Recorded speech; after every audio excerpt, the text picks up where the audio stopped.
Good day and welcome to Alena Media TV. We are broadcasting from Canada. I am Elsa Abraham, and in this episode we are bringing you editorial. The scale of Tigray horror adds to pressure on Ethiopian leader. Let's go for a quick break. We'll be right back. Kindly stay with us.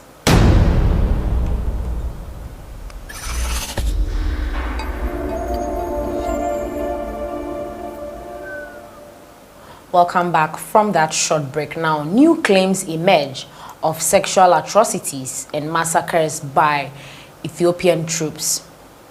Pressure is mounting on Ethiopia's Prime Minister, Abiy Ahmed, as the scale of horrors from his war against the northern Tigray region gradually emerge, revealing massacres, mass sexual violence, and fears of ethnic cleansing.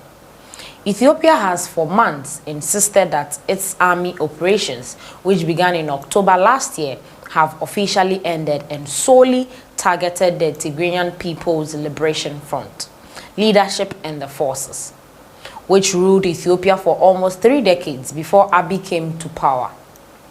Abiy's government has repeatedly played down the most severe allegations against its forces in Tigray, and denied reports that Eritrea armed forces were active in Tigray fighting the TPLF.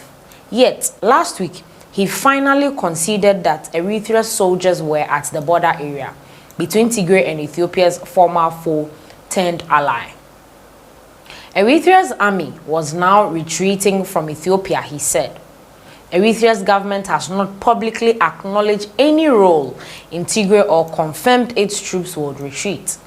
The Independent Ethiopian Human Rights Commission last week said its investigations found over 100 people in the historic Tigrayan city of Aksum were killed by Eritrean soldiers in November, confirming earlier revelations by Amnesty International and Human Rights Watch.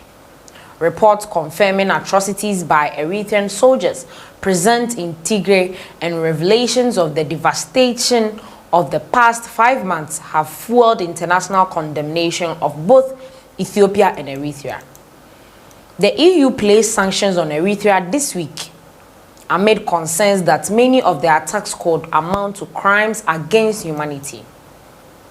Reports by Amnesty International and Human Rights Watch have revealed several massacres and an explosion of sexual violence, torture, and destruction of Tigrayan culture and religious monuments and property. Since aid groups and observers were granted access earlier this month, there has been a drip feed of shocking revelations. Last week, the aid group Médecins Sans Frontières, the MSF, said its staff had witnessed extrajudicial killings on the road from Mekelle to Adigrat by Ethiopian troops. We are horrified by the continued violence in Tigray, Ethiopia. This includes the extrajudicial killings of at least 4 men who were dragged off public buses and executed by soldiers while our staff members were present on 23rd March, said Colleen Cleasure, its head of emergency programs. Earlier this month, the MSF said most of the more than 100 health facilities it had visited across Tigray had been looted, vandalized, and destroyed in a deliberate and widespread attack on healthcare. What Abiy has insisted was a military operation against criminals has instead emerged as a bitter conflict waged between millions of civilians with mass attacks and sexual violence driven by ethnic and historic regional divisions. The military campaign against the TPLF, whom Abiy accused of attacking federal military camps and aiming to destabilize the country, has quickly recast the image of one of Africa's youngest leaders, who was awarded the Nobel Peace Prize for ending the long conflict between Ethiopia and Eritrea. Amid a telecommunication blackout and the restricted movement of aid groups and international observers, many fear that the true toil of the conflict may never be ascertained. The United Nations, the United States, the European Union, and aid groups have condemned violence in the region in recent weeks. Thousands are thought to have died, with vast swaths internally displaced in the mountainous agriculture region of 5 million people. Nearly 1 million people remain inaccessible to aid groups, according to the UN, amid armed conflict with TPLF forces, which Ethiopia still maintains has officially ended. Earlier this month, in a leaked recording of a meeting between foreign diplomats and an Ethiopian army general, Yohannes Tesfamarian, he described the conflict in Tigray as a dirty war and civilian victims as defenseless. In the most significant acknowledgement from Ethiopia's authorities that fighting and threats to civilians were ongoing, particularly in western Tigray. The UN last week condemned horrific forms of sexual violence, with more than 500 cases of rape reported in just 5 clinics in Tigray, and the numbers of actual cases likely to be far higher. Women say they have been raped by armed actors. They also told stories of gang rape, rape in front of family members, and men being forced to rape their own family members under the threat of violence. Explained by Wafia Said, the Deputy UN Aid Coordinator in Ethiopia, in briefing a member state. On March 10th, the U.S. Secretary of State condemned the violence, ramping up pressure on Ethiopia to end atrocities in Tigray.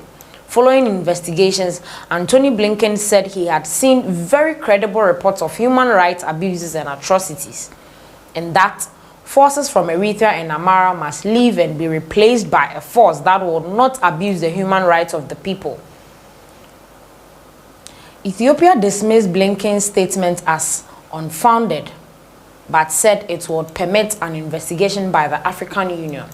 On Monday, the EU announced sanctions on Eritrea, dismissed by the country's Ministry of Foreign Affairs as a futile attempt to drive a wedge between Eritrea and Ethiopia.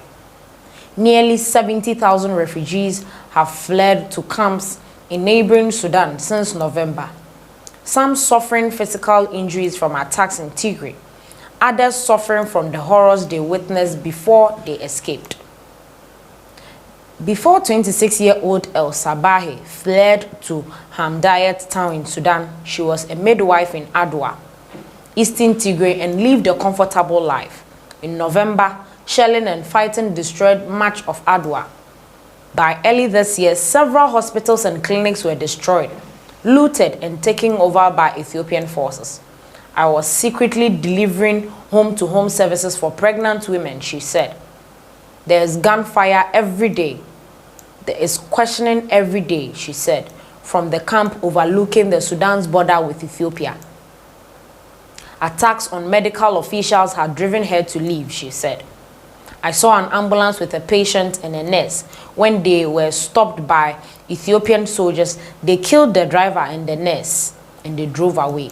Later, she witnessed Eritrean forces gang rape a woman, Barhit said. The international community has done nothing to stop the war. The extraction is happening, rape is happening daily, and civilians are being killed. According to Adem Abebe, an expert at the Institution of Democracy and Electoral Assistance, the horrific nature of the conflict so far will probably lead to the TPLF's remaining long-term threat to Abiy. Unless there is a negotiated settlement, the conflict will definitely be prolonged. But Abiy may now think that he has pushed the TPLF into a corner and that he is in a much stronger position to negotiate. This is where we end today's episode on editorial. Please like, share, comment. Let us know your thoughts on this particular episode. Thanks for watching.